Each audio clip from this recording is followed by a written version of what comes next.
अनजान में parents cause this problem. माँ बाप फेवरेटिज्म प्ले करते हैं।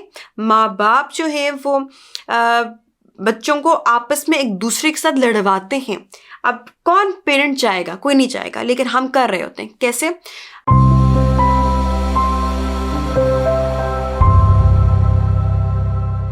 बिस्मिल्लाहिर्रहमानिर्रहीम। अस्सलाम वालेकुम। Back with my second learning जो आप लोगों के साथ मैं शेयर करना चाह रही थी। अच्छा, एक बहुत ज़्यादा हमने ये सुना है, एक बहुत बड़ा कंसर्न होता है पेरेंट्स का, स्पेशली जब बच्चे बड़े हो जाते हैं तो हम देखते हैं कि काफ़ी ज़्यादा मसाइल पैदा होते हैं सिबलिंग राइवलरी की वजह से। अब ये जो जब टीनेजर्स हो गए या प्री टीन्स हो गए तो इसमें बहुत ज़्यादा ओपनली एक इशू जो है हमारे सामने आने लग जाता है कि जो बच्चे हैं कुछ ना कुछ, कोई ना कोई सिबलिंग जो है वो किसी के साथ उसकी बन नहीं रही। अब थोड़ी सी क्लैरिफिकेशन, जो बच्चों की आपस में लड़ाई होती है that is not sibling rivalry. वो खेल कूद में एक दूसरे के साथ लड़ना, लेकिन साथ ही खेलना शुरू कर देना, फिर एक दूसरे को प्यार भी करना। अगर आप एक को डांटो तो दूसरा भी नाराज़ हो जाए कि आपने मेरे बहन को या मेरे भाई को डांटा क्यों है। तो वो प्यार का तरीका है, वो हर रिश्ते में एब्सोल्युटली कम्प्लीटली नॉर्मल है कि ऊंच नीच होती है या लड़ाई झगड़ा होता है या कोई ना कोई किसी ना किसी बात पे डिफरेंस ऑफ ओपिनियन आ जाता है या कोई आर्ग्यूमेंट हो जाता है। That is fine, that is absolutely fine.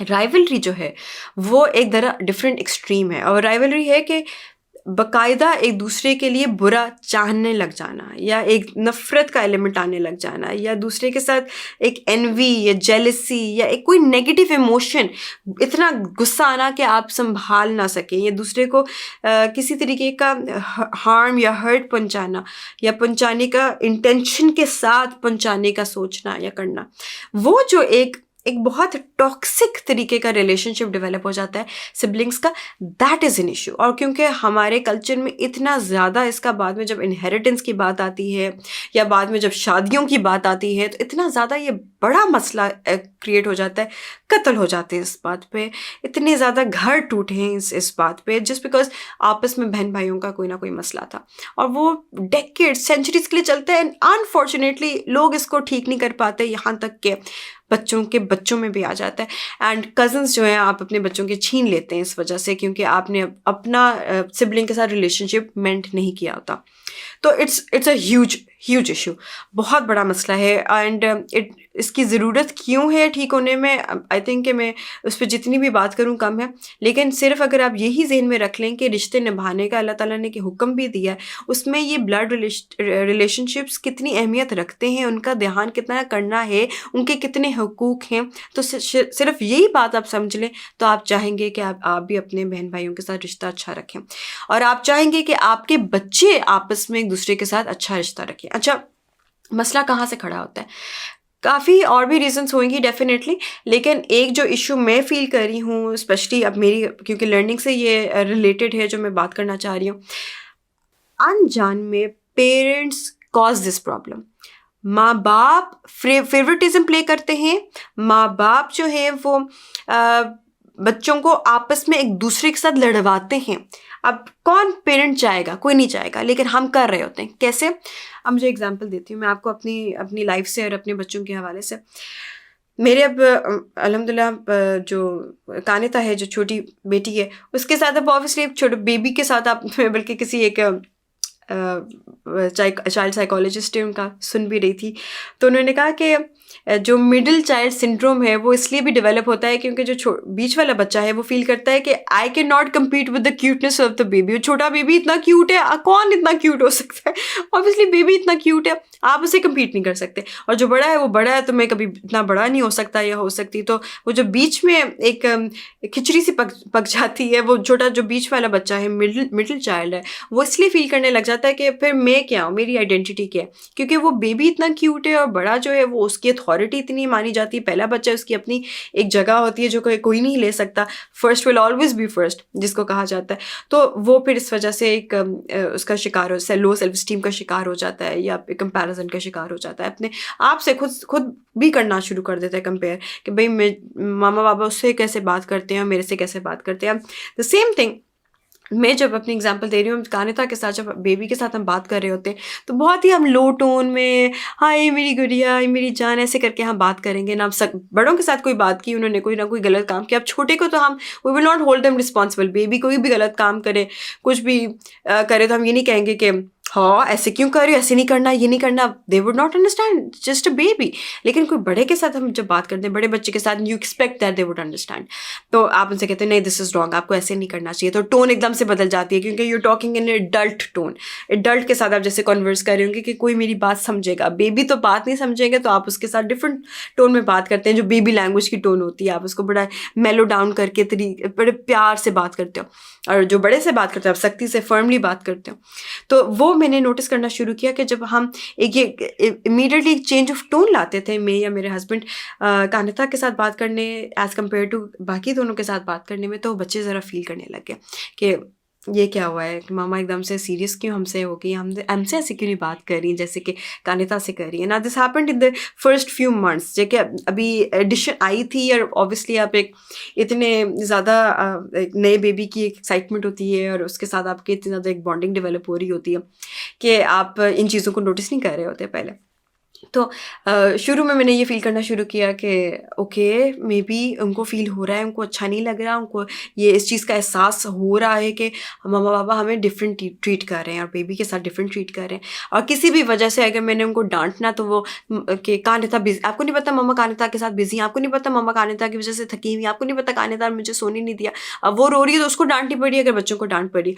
तो ये जो शुरू में मैंने एक कुछ बैड एक्सपीरियंसेस या बैड इंस्टेंसेस आए जिसमें मुझे गुस्सा चढ़ा, या मैंने दिखाया, या मुझे बाद में रियलाइज़ हुआ कि what did I do, that is in the first few weeks मैंने इस चीज़ को रियलाइज़ कर लिया कि this is exactly what causes sibling rivalry. इसी वजह से सिबलिंग राइवलरी हो रही होती है।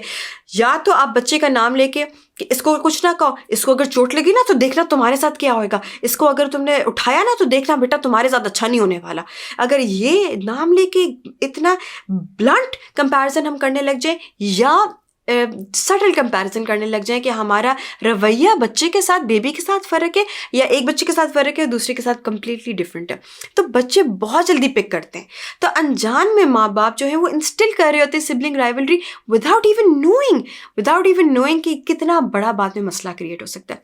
अच्छा, इस पर भी मैंने एक दिन वीडियो देखी, इससे पहले मैंने रियलाइज़ कर लिया हुआ था and I started working on it, लेकिन एक और मुझे वीडियो मिल गई जिसकी वजह से I started changing my words as well. मैं मेरे अपने अल्फाज जो मैं इस्तेमाल कर रही थी, मैंने वो भी तब्दील करने शुरू कर दिया।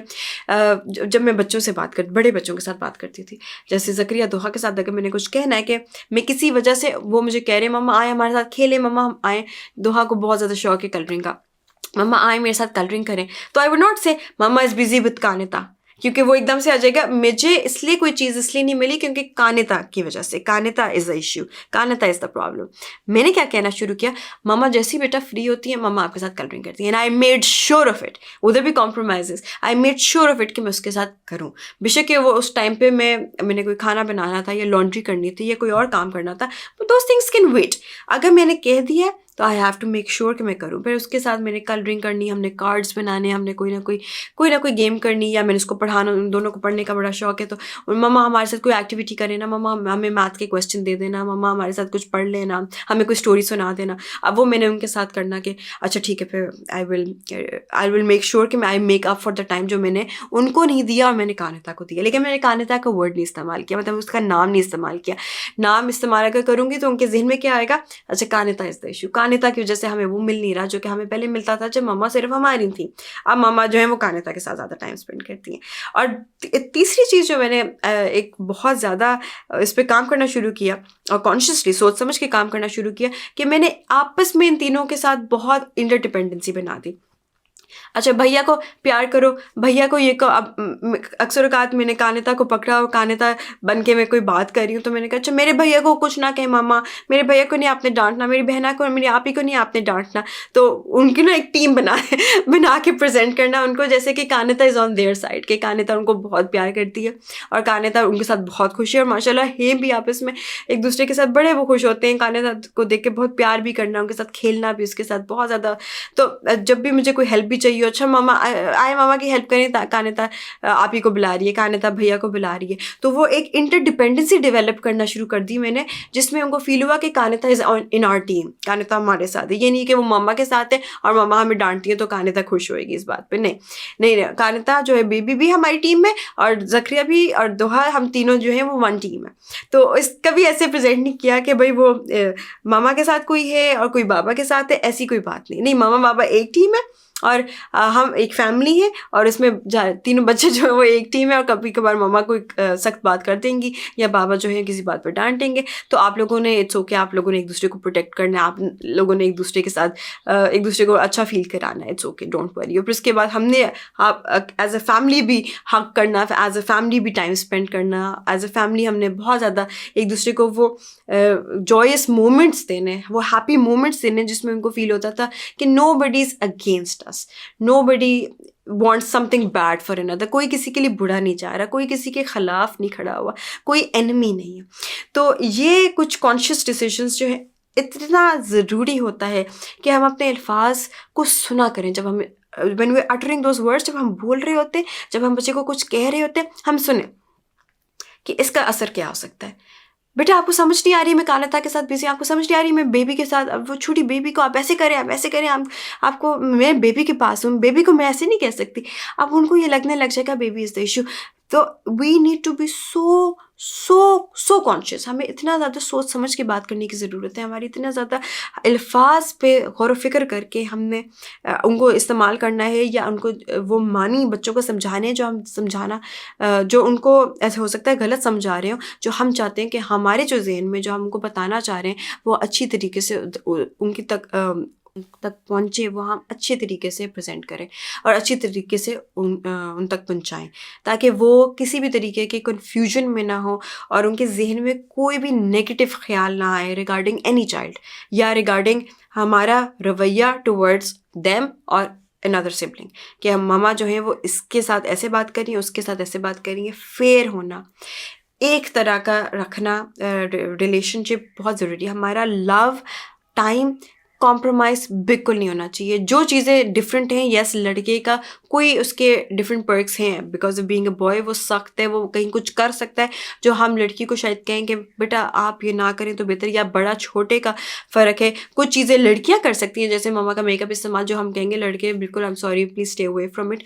तो वहाँ जो बाउंड्री सेट करना है दैट्स फाइन, लेकिन वो प्यार हमारी तरफ से, अटेंशन, हमारा टाइम, हमारी जो रिलेशनशिप जो है वो किसी तरीके का भी फ़र्क नहीं होना चाहिए विद आवर चिल्ड्रन, क्योंकि बच्चे बहुत ज़्यादा रीड करते हैं चीज़ों में और यहाँ से वो मसला खड़ा होता है सिबलिंग राइवलरी का, जो बाद में जाके इतना बड़ा हो जाता है, जैसे कि मैंने आपको कहा।